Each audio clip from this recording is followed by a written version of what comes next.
नमस्कार. चेकमेट टाइम्सच्या वतीनं मी धनराज माने आपल्या सर्व प्रेक्षकांचं स्वागत करतो. पहिलं तर मी महाराज तुमचं स्टुडिओमध्ये स्वागत करतो. रामकृष्ण रामकृष्णारी. काशीला जाऊन आल्यानंतर दशक्रिया विधीचं जेवण जेवू नये, दुसऱ्या कुणाचं 13व्याचं जेवू नये असं एक बोललं जातं. त्यात कितपत तथ्य आहे, ती श्रद्धा आहे, अंधश्रद्धा आहे? मला म्हणजे हे सगळे जे विधी आहेत ते कर्मकांडाचे आहेत. तिथं काशीतले पंडित ज्यावेळेस हा विधी केला जातो त्यावेळेस त्यांनी सांगितलेलं असतं तुम्ही परान्न खाऊ नका, हे करू नका. मग ते लोक काय असतं, श्रद्धा असते, मग ते तिथलं ऐकतात.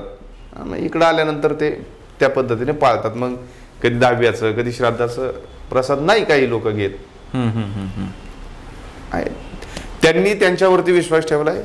काय कर्मकांडातलं तिथल्या पंडितांनी सांगितलं असेल ते ऐकलं त्यांनी. पण ते कितपत उचित आहे, कसं बघता तुम्ही याच्याकडे? म्हणजे अन्न हे पूर्ण ब्रह्म आहे, प्रसाद म्हणून खाणं आम्ही एवढंच मानतो.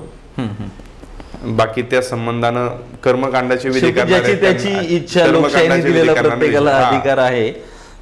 मात्र अन्न हे पूर्ण ब्रह्म आहे आणि ते खाल्लं पाहिजे. खायचं किंवा नाही खायचं, पंडितांचं ऐकायचं का कोणाचं ऐका, हा ज्याचा त्याचा लोकशाहीने दिलेला अधिकार आहे तो ज्यांनी त्यांनी पाळावा. मात्र अन्न हे पूर्ण ब्रह्म हे महाराजांनी या ठिकाणी नमूद. चोरी करणं हे पाप आहे, बरोबर बरोबर.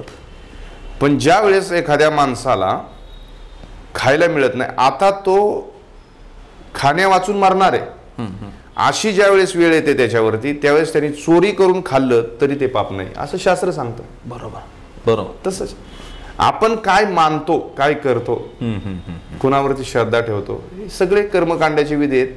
ते पाहून घ्यावेत आणि त्यानुसार ज्यांनी त्यांनी ठरवावं. पण अन्नाकडे पूर्ण ब्रह्म म्हणून पाहावं. अन्न वाया जाऊ देऊ नये याची काळजी घ्यावी.